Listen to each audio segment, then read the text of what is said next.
इन्नल्लाह माअस साबिरीन, मैं सब्र करने वालों के साथ। और सब्र क्या है? सब्र क्या है? एक हदीस मुबारका में आता है, एक औरत थी, वो कब्र के पास रो रही थी। आप सल्लल्लाहु अलैहि वसल्लम का पास से गुजर हुआ तो आप सल्लल्लाहु अलैहि वसल्लम ने इरशाद फरमाया, सब्र करो, रोना धोना बंद कर दो। उस औरत ने आप सल्लल्लाहु अलैहि वसल्लम को पहचाना नहीं, गालिबन उसका मुंह कब्र की तरफ होगा, आप सल्लल्लाहु अलैहि वसल्लम पीछे से गुजरे होंगे, आप सल्लल्लाहु अलैहि वसल्लम ने खिताब किया, उस औरत ने देखा नहीं। देखे बगैर, वैसे भी गम की कैफियत में कौन सा इंसान अपने होश में होता है? उसका कोई बेटा फौत हो गया था, कोई बच्ची फौत हो गई थी, तो वो गम की हालत में थी, कब्र पे बैठी रो रही थी। आप सल्लल्लाहु अलैहि वसल्लम ने फरमाया, सब्र करो, सब्र करो, अल्लाह सब्र वालों के साथ है। तो उसने पहचाना नहीं, कहने लगी, जाएं जाएं, आपको क्या मालूम कि मेरे ऊपर क्या मुसीबत पड़ी हुई है, आपको मेरे गम की क्या खबर। आप सल्लल्लाहु अलैहि वसल्लम चल दिए। बाद में लोगों ने बताया कि ये जो तुमने अल्फाज इस्तेमाल किए हैं, ये तो रसूलुल्लाह के बारे में की, वो तो रसूलुल्लाह ने तुम्हें कहा था कि सब्र करो। दौड़ती हुई रसूलुल्लाह की खिदमत में हाजिर हुई। रसूलुल्लाह के दरवाजे पे कोई दरबान नहीं होता था कि इजाज़त लेके फिर आपने अंदर जाना है, पूछ पाछ के अंदर जाना है, पहले अपॉइंटमेंट लेनी है, लेटर भेजना है, कुछ नहीं। रसूलुल्लाह के घर पर गई, रसूलुल्लाह के दरवाजे पर गई, आप सल्लल्लाहु अलैहि वसल्लम से फरमाने लगी, या रसूलुल्लाह मैंने आपको पहचाना नहीं, मुझसे गुस्ताखी हो गई, मुझे माफ़ फरमा दें, मेरे यहाँ फौतगी हो गई थी।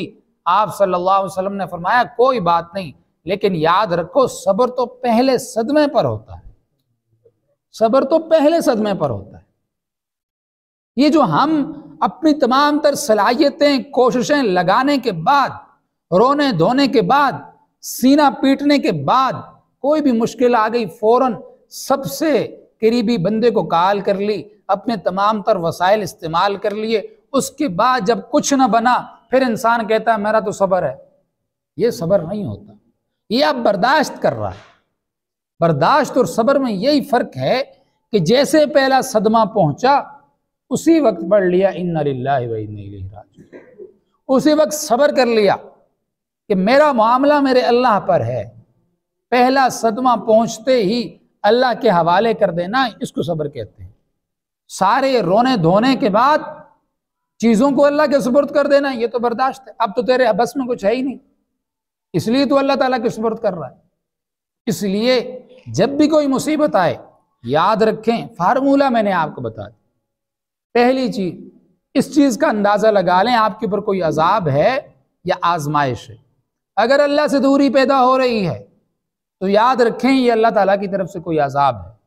अल्लाह ताला तौफीक नहीं दे रहे, अल्लाह ताला मुआफ़ी की तौफीक नहीं दे रहे, आप अजाब में मुब्तला हैं। और अगर अल्लाह ताला के करीब हो रहे हैं, नमाजें नहीं छूट रही, जिक्र व अज़कार नहीं छूट रहा, तवज्जुहात अल्लाह की तरफ हो रही हैं, तो ये अल्लाह ताला की तरफ से आजमाइश है। जब आजमाइश है तो सब्र करें, सब्र करें। जब आप सब्र करते हैं तो इतनी आयत तो हर शख्स को याद है, इन्नल्लाह मअस साबिरीन, अल्लाह सब्र करने वालों के साथ। और जिसके साथ अल्लाह हो गया, जिसको अल्लाह मिल गया, सारी दुनिया उसके मुखालिफ हो जाए क्या फ़र्क पड़ता है? सारी दुनिया की ताकतें उसके खिलाफ हो जाएं क्या फ़र्क पड़ता है? और अल्लाह ताला तो जब आजमाते हैं तो ऐसे ही आजमाते हैं। फिरौन को सब कुछ दिया, माल भी दिया, दौलत भी दी, बादशाही भी दी, फौज भी दी, सब कुछ दिया। देने के बाद कहा अब मेरे पानी का तू बर्दाश्त कर सकता है, मेरे पानी का बहाव रोक सकता है? कारून के साथ क्या किया? सब कुछ दे के। शिद्दात के साथ क्या किया? सब कुछ दे के अल्लाह ताला ने जलील किया। अल्लाह ताला हमें सब्र करने वाला बनाए, अल्लाह ताला हमें अमल करने की तौफीक अता फरमाए।